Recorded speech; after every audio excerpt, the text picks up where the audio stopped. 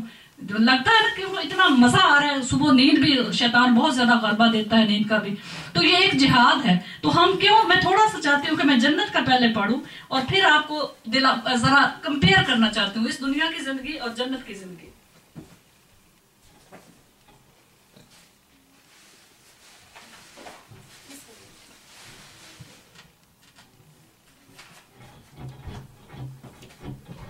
تھوڑا سا چند حدیثیں میں جنت کی بیان کرنا چاہتی ہوں۔ انس رضی اللہ تعالیٰ عنہ سے روایت ہے، رسول اللہ صلی اللہ علیہ وسلم نے فرمایا کہ اللہ کے راستے میں صبح کے وقت نکلنا یا پچھلے پہر نکلنا دنیا مافیا سے بہتر ہے۔ اگر اہل جنت کی ایک عورت زمین کی طرف جھانکے تو مشرق اور مغرب کو روشن کر دے اور خوشبو سے بھر دے، اس کی اوڑھنی دنیا مافیا سے بہتر ہے۔ یہ جنت کی عورت جو ہوگی، جو جنتی عورت ہوگی، حوروں کی بات نہیں ہو رہی، یہ دنیا کی عورت جب جنت میں پہنچے گی تو اس کی مثال دی جا رہی ہے کہ کیا شان ہوگی اس کی، کیا سبحان اللہ عظمت ہوگی، کیا ایک اگر اس کی اوڑھنی تھوڑی سی دنیا میں آ جائے تو پوری دنیا روشن ہو جائے، اور سورج کی روشنی سے زیادہ ہے اس کے دوپٹے کی بات ہو رہی ہے، اور اس کے اپنا جو نور ہوگا، جو اپنا حسن ہوگا، وہ کیا ہوگا، سبحان اللہ۔ عبادہ بن سامت سے روایت ہے کہ رسول اللہ صلی اللہ علیہ وسلم نے فرمایا جنت میں 100 درجے ہیں۔ کتنے ہیں؟ 100۔ ہر 2 درجوں کے درمیان اس قدر فاصلہ ہے جس قدر آسمان اور زمین کے درمیان ہے۔ فردوس اعلیٰ درجہ ہے، جنت کی 4 نہریں اس سے پھوٹتی ہیں، اس کے اوپر اللہ تعالیٰ کا عرش ہے۔ جب اللہ سے مانگو جنت فردوس مانگو، روایت کیا اس کو ترمذی نے۔ ابو ہریرہ سے روایت ہے کہ رسول اللہ صلی اللہ علیہ وسلم نے فرمایا پہلی جماعت جو جنت میں داخل ہوگی، جماعتیں مان کے جنت میں جائیں گی نا، تو فرماتے ہیں پہلی جماعت جو جنت میں داخل ہوگی ان کے چہرے 14ویں رات کے چاند کی طرح ہوں گے، پھر ان کے قریب ایسے لوگ ہوں گے جو آسمان کے تیز ترین چمکتے ستاروں کی طرح ہوں گے، ان کے دل ایک آدمی کے دل کی طرح ہو جائیں گے، ان میں کوئی بغض اور حسد نہیں ہوگا۔ ہر آدمی کی حوروں ان سے 2 بیویاں ہوں گی، ان کی ہڈیوں کا گودا ہڈی اور گوشت کے اندر سے نظر آ رہا ہوگا، صبح و شام اللہ کی تسبیح کریں گے، وہ بیمار نہیں ہوں گے، نہ پیشاب کریں گے، نہ پخانہ کریں گے، نہ تھوکیں گے، نہ کھانسیں گے، ان کے برتن سونے اور چاندی کے ہوں گے، ان کی انگیٹھیاں سونے کی ہوں گی، ان کی انگیٹھیوں کا ایندھن اگر کا ہوگا، ان کا پسینہ مشک ایسا ہوگا، ایک مرد کی سیرت پر اپنے باپ آدم کی صورت رکھتے ہوں گے، ان کا جو قد ہے وہ 60 گز آسمان کی جانب ہوگا۔ حضرت آدم علیہ السلام 60 ہاتھ تھے، اتنا ہی لمبا جنتی مردوں کا قد ہو جائے گا، تاکہ اس زمانے میں کسی کا 5 فٹ ہے، 6 فٹ ہے، اور اسی طرح عورتیں بھی لمبی ہوں گی، ظاہر مرد لمبے ہیں تو عورتیں بھی لمبی ہوں گی۔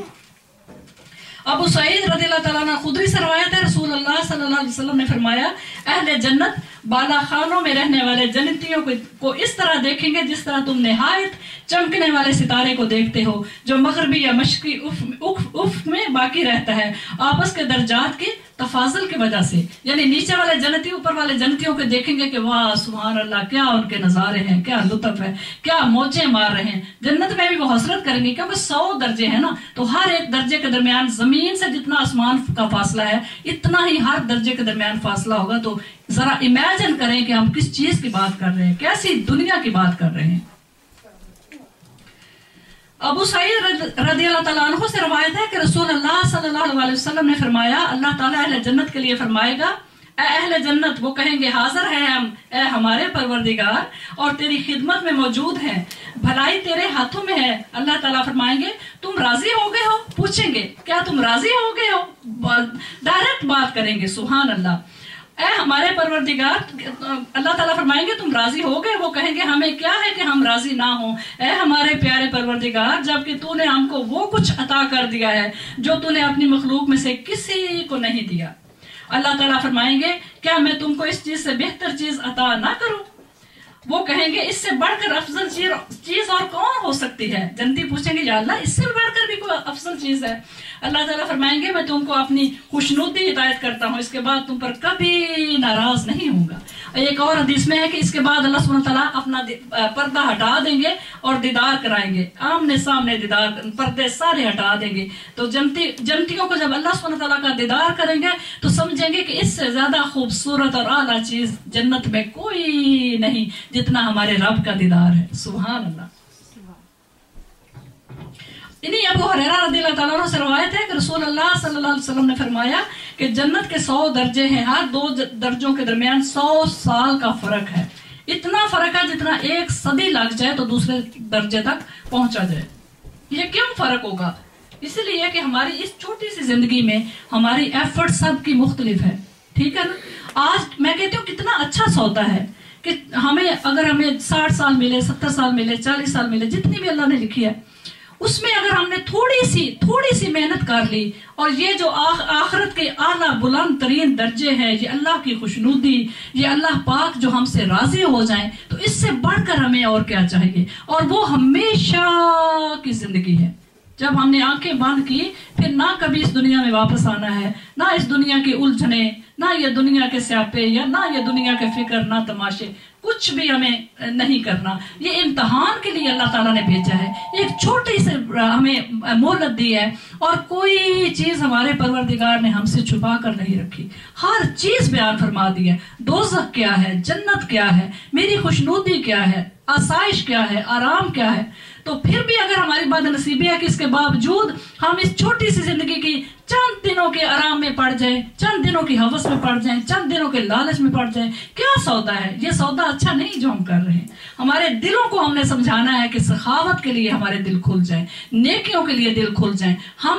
میں سمجھتی ہوں ایک جو چیونٹی ہے، ابھی تک میں نے جو کام کیا ہے، میں اپنی زندگی میں سمجھتی ہوں، میری اسی بیٹی نے مجھے پوچھا کہ ممی آپ اپنے آپ کو کس لیول پہ دیکھتی ہیں، کہ آپ نے آپ کو 1 سے 10 تک میں اگر آپ کو دوں نمبر، تو آپ کو کون سا نمبر آپ سمجھتی ہیں کہ میں اس پر ہوں؟ میں نے کہا سما میں نمبر 1 پہ اپنے آپ کو سمجھتی ہوں، باقی 9 نمبر تو بھی ویسے ہی پڑے ہوئے ہیں، 9 سیڑھیاں ہیں جو میں بالکل نہیں چڑھ سکی۔ کہتی ہیں ایسا کیوں؟ میں نے کہا اس لیے کہ یہ جو میں نے آپ کو پالا ہے، الحمدللہ آپ کے پاپا کی خدمت کی ہے، جو بھی میں نے کیا ہے، یہ میں کوئی بڑا کام نہیں سمجھتی۔ اللہ تعالیٰ نے ہم سب کو اس سے کہیں زیادہ ایبلٹی، کہیں زیادہ پاور دے رکھی ہے، جسے ہم یوز کیے بغیر ہی دنیا سے چلے جاتے۔ ایک چونٹی جو ہے، میں کہتی ہوں بچوں کو کہ ابھی تک میں نے اتنا کام کیا جتنا ایک چونٹی اپنے انڈوں میں جب بچے نکلتے ہیں تو وہ بیچاری، آپ دیکھتے ہیں اس کے منہ میں ہوتا ہے چھوٹا سا اناج کا دانہ، کوئی چاول، کوئی اناج، کوئی گرا پڑا بریڈ کا ٹکڑا، وہ لے جاتی ہے، اپنے بچوں کو جا کے دیتی ہے، ان کو کھلاتی ہے، ان کو بڑا کرتی ہے۔ ایک چڑیا اپنی چوگ لیتی ہے، اس کو اپنے گلے میں سافٹ کرتی ہے، پھر جا کے اپنے گھونسلے میں بچے جو نکلے ہوتے ہیں ان کو کھلاتی ہے، پھر ان کو اڑنا سکھاتی ہے۔ میں سمجھتی ہوں کہ ابھی تک میں نے اتنا ہی کیا ہے کہ اس کے علاوہ اور کچھ بھی نہیں، ایک چیونٹی کے برابر اور ایک چڑیا کے برابر، لیکن میں اشرف المخلوقات ہوں۔ تو کیا بس میں یہی کر کے اللہ پاک کے پاس چلی جاؤں گی اور کہوں گی کہ یا رب میں نے بڑا کمال کیا، میں نے بچوں کو پالا، بیاہا، سب کچھ کیا، بس میں اب آ گئی؟ یہ کوئی کمال نہیں، کیونکہ میں سمجھتی ہوں کہ یہ جو علم، یہ جو اس وقت کتاب میری جھولی میں ہے، یہ کہاں سے آئی؟ یہ حدیثیں کہاں سے آئی؟ یہ وہ محدث ہے جس کا ہم نے پڑھا ہے کہ وہ میلوں کا سفر طے کر کے ایک حدیث کے لیے جاتے تھے۔ کیا ان کے بیوی اور بچے نہیں ہوتے تھے؟ ان کے باغات اور ان کے اونٹ اور ان کے مال نہیں ہوتے تھے؟ سب کچھ تھا، سب کچھ، ان کی محبت بھی ویسے تھی، لیکن کیوں وہ سفر کرتے تھے؟ آج وہ تو چلے گئے ہیں، صدیاں گزر گئی، 1450 سال گزر گئے، مگر ان کی حدیث ہم پڑھ رہے ہیں۔ کیوں؟ کیونکہ انہوں نے اس چھوٹی سی زندگی میں انہوں نے مطلب زندگی کا پا لیا، اور انہوں نے اپنی زندگی کو مشقت میں ڈال کے ہمارے تک علم پہنچا گئے، ایسا صدقہ جاریہ چھوڑ گئے جو رہتی دنیا تک آباد اور شاد رہے گا، اور وہ اللہ کے پاس جا چکے ہیں، مگر ہر پل جب بھی ہم ان کی کوئی حدیث پڑھتے ہیں ان کا درجہ بلند ہو رہا ہے۔ یہ ہے اصل کمائی، یہ ہے وہ اصل چیز۔ اب ہم کیا کر سکتے ہیں؟ ہم چھوٹی چھوٹی نیکیاں کر سکتے ہیں، اور ان چھوٹی چھوٹی نیکیوں کے لیے میں نے چھوٹی چھوٹی مثالیں آج اکٹھی کی ہیں کہ میں آپ سے شیئر کرنا چاہتی ہوں۔ میں یہ نہیں کہہ رہی کہ ہم دنیا چھوڑ دیں، نہ میں دنیا چھوڑتی ہے، نہ میں یہ کہہ رہی ہوں کہ ہم اپنے گھر والوں کا خیال نہیں رکھیں۔ سب کچھ ہو سکتا ہے، مگر اس کے علاوہ بھی ہم بہت کچھ کر سکتے ہیں۔ میرا آج کہنے کا مطلب یہ ہے کہ اس کے علاوہ بھی ہم بہت کچھ کر سکتے ہیں۔ ابو ہریرہ رضی اللہ تعالیٰ عنہ سے روایت ہے کہ رسول اللہ صلی اللہ علیہ وسلم نے فرمایا کہ مسلمان پر 6 حق ہے۔ کہا گیا کہ وہ کیا ہے اے اللہ کے رسول؟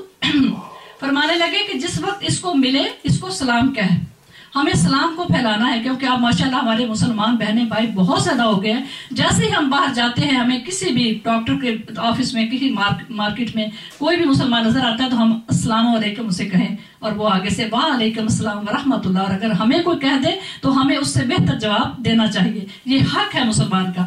جس وقت وہ تجھ کو بلائے قبول کر، جس وقت تجھے خیر خواہی چاہے اس کی خیر خواہی کر، جس وقت چھینک لے پھر الحمدللہ کہے، اس کا جواب دے۔ اسے جواب یہ دیتے ہیں کہ یرحمک اللہ، یعنی اللہ تجھ پر رحم فرمائے۔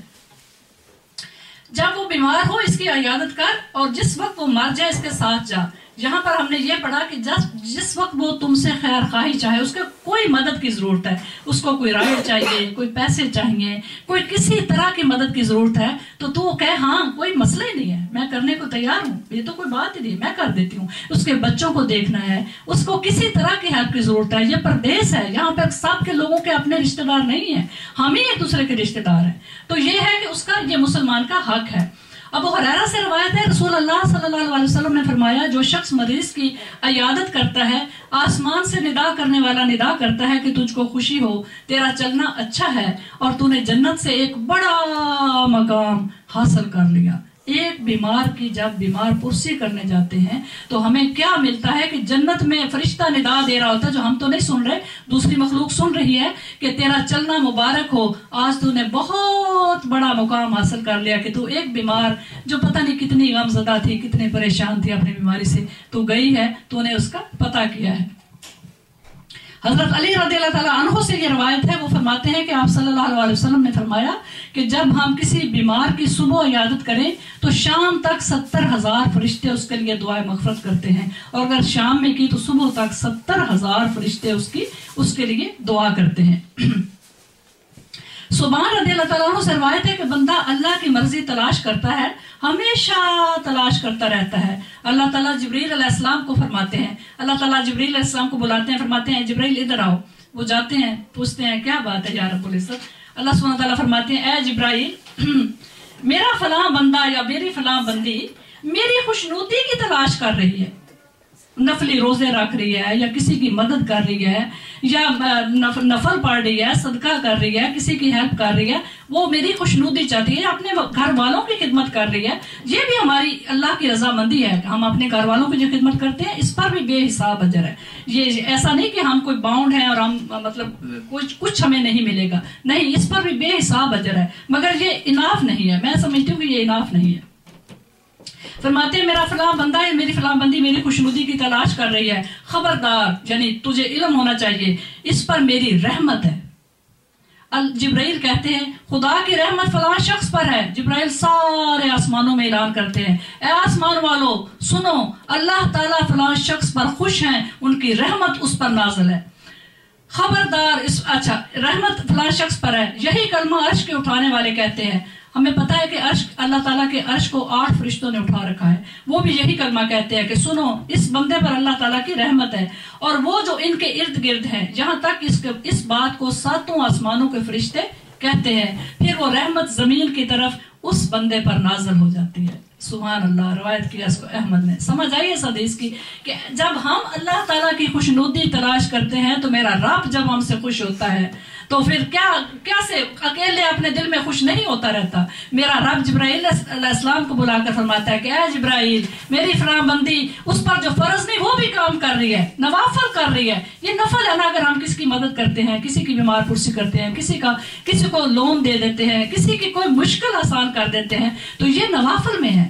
تو سبحان اللہ، اللہ سبحانہ وتعالیٰ فرماتے ہیں ہم یہ نوافل کیوں پڑھ رہے ہیں، یہ عبادتیں کیوں کر رہے ہیں، یہ ہم اچھا صلہ رحمی کیوں کر رہے ہیں، کیونکہ ہم اپنے پروردگار کو خوش دیکھنا چاہتے ہیں۔ تو اللہ سبحانہ وتعالیٰ اب ساری مخلوق کو بتاتے ہیں، اور ہوتا یہ ہے کہ بعض دفعہ وہ انسان، وہ بندہ بہت مقبول ہو جاتا ہے دنیا میں بھی، اور اس کی یہی وجہ ہے کہ اللہ تعالیٰ وہ رحمت دنیا میں بھیجتے ہیں اور لوگوں کے دلوں میں بھی اس کی محبت اور الفت بڑھا دیتے ہیں۔ حضرت عمر رضی اللہ تعالیٰ عنہ کا ایک واقعہ ہے کہ وہ ہمیں پتہ ہے کہ جب وہ خلیفہ تھے تو وہ راتوں کو سوتے نہیں تھے۔ کہاں امیر المومنین، یہ آج کل کے خلیفہ دیکھیں ہمارے جو ہے پریزیڈنٹ صاحب، اور کہاں حضرت عمر بن خطاب رضی اللہ تعالیٰ عنہ، وہ خلیفہ امیر المومنین تھے اور خود کو صاحب کا خادم سمجھتے تھے۔ ایک رات کا واقعہ ہے کہ رات کو گشت کرتے تھے کہ میں دیکھوں کوئی میرے علاقے میں، کوئی مدینہ منورہ کے آس پاس، مدینہ منورہ میں کوئی بھوکا تو نہیں سویا۔